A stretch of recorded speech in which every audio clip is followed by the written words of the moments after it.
Kasih karunia Allah Bapa, Putra, dan Roh Kudus beserta kita semua. Saudara yang dikasihi Tuhan, marilah kita renungkan sejenak kebenaran firman Tuhan berikut ini. Yang pertama, Allah secara berdaulat menyebarkan ras manusia di antara bangsa-bangsa. Semua bangsa berasal dari 3 putra Nuh. Tidak ada manusia yang terpisah sendiri. Kita semua adalah bagian dari keluarga yang sama. Hanya ada satu ras, yaitu ras manusia, meskipun ada berbagai warna dan budaya. Lalu bagaimana kita harus memandang orang dan bangsa lain? Yang kedua, Alkitab bukanlah milik satu bangsa tertentu, tetapi firman Tuhan adalah untuk seluruh umat manusia. Tuhan adalah Allah segala bangsa. Yesus adalah Tuhan atas segalanya. Oleh karena itu, kita tidak boleh sombong lalu mengucilkan orang-orang dari bangsa atau etnis lain dari gereja. Kita juga tidak boleh berlaku bodoh dengan mengatakan bahwa setiap bangsa memiliki jalannya sendiri kepada Tuhan. Kejadian pasal 10, Introduction. Putra-putra Nuh berkembang menjadi bangsa-bangsa di dunia. Ayat 8-9. Siapakah Nimrod? Tidak banyak yang diketahui mengenai dia kecuali bahwa dia adalah seorang pahlawan perang dan pemburu yang gagah berani. Tetapi orang dengan karunia yang besar dapat menjadi sombong, dan itulah yang kemungkinan terjadi pada Nimrod. Beberapa orang menganggap dia sebagai pendiri kerajaan Babel yang besar dan tidak mengenal Tuhan. Bangsa-bangsa dalam Alkitab yang keturunan anak-anak Nuh adalah keturunan Sem, disebut Semit. Abraham, Daud, dan Yesus adalah dari keturunan Sem. Keturunan Ham tinggal di Kanaan, Mesir, dan tempat lain di Afrika. Keturunan Yafet tinggal di hampir seluruh wilayah Eropa dan Asia Kecil. Amin. Shalom saudaraku yang terkasih.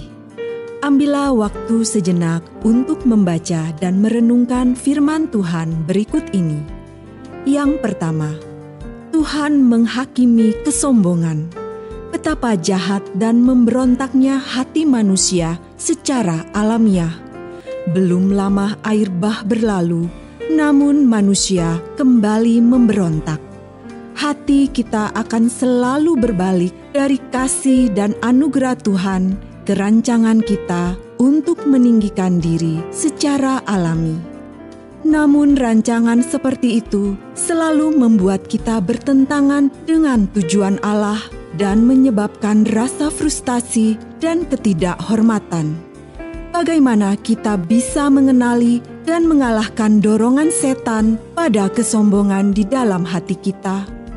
Yang kedua, kita tidak boleh berasumsi bahwa kumpulan besar orang dan pencapaian besar oleh kecerdikan manusia adalah baik atau menyenangkan bagi Tuhan. Sekumpulan orang banyak yang terkonsentrasi mungkin hanya akan menghasilkan sekumpulan kejahatan. Meskipun manusia mencari kemuliaan secara lahiriah, Tuhan sering memilih untuk bekerja melalui pribadi yang tidak mungkin mengikuti panggilan yang tampaknya bodoh seperti Abram. Berdoalah agar Tuhan mengajarkan Anda bagaimana hidup dengan iman dan bukan dengan melihat. Kejadian pasal 11, Introduction. Tuhan membuat frustasi upaya manusia untuk memuliakan dirinya sendiri dengan mencerai-beraikan manusia ke dalam bahasa yang berbeda dan memfokuskan tujuannya pada garis keturunan Sem. Ayat 3. Batu bata yang digunakan untuk membangun menara ini adalah buatan manusia dan tidak sekeras batu. Menara Babel, dataran yang terletak di antara sungai Tigris dan Efrat, menjadi lokasi yang sempurna bagi kota dan menara yang mencapai langit. Ayat 3-4.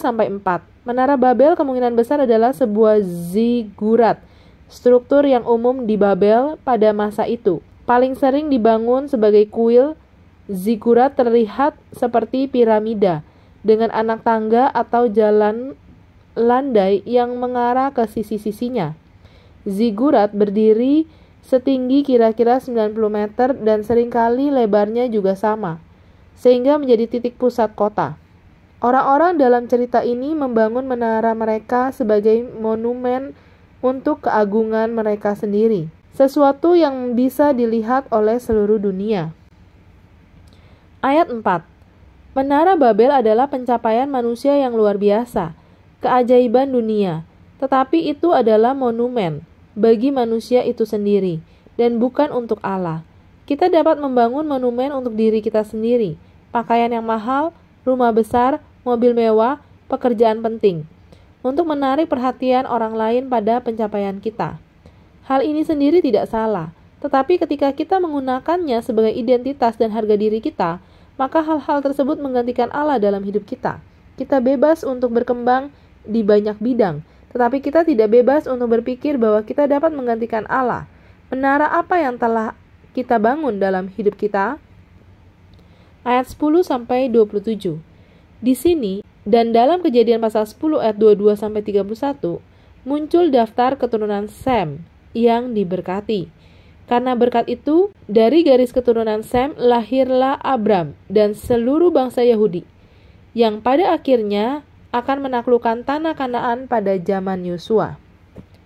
Ayat 27-28. Abraham dibesarkan di Ur dari Kasdim, kota penting di dunia kuno. Para arkeolog telah menemukan bukti adanya peradaban yang berkembang di sana pada masa Abram. Kota ini melakukan perdagangan ekstensif dengan negara tetangganya dan memiliki perpustakaan yang luas. Tumbuh besar di Ur, Abraham mungkin berpendidikan tinggi. Ayat 31. Tera meninggalkan Ur untuk pergi ke Kanaan, tetapi malah menetap di Haran. Kenapa dia berhenti di tengah jalan? Kemungkinan karena kesehatannya, iklim, atau bahkan karena takut. Tapi ini tidak mengubah panggilan Abram. Berfirmanlah Tuhan kepada Abram. Dia menghormati kepemimpinan ayahnya. Tetapi ketika Tera meninggal, Abraham pindah ke Kanaan. Kehendak Allah bisa datang secara bertahap.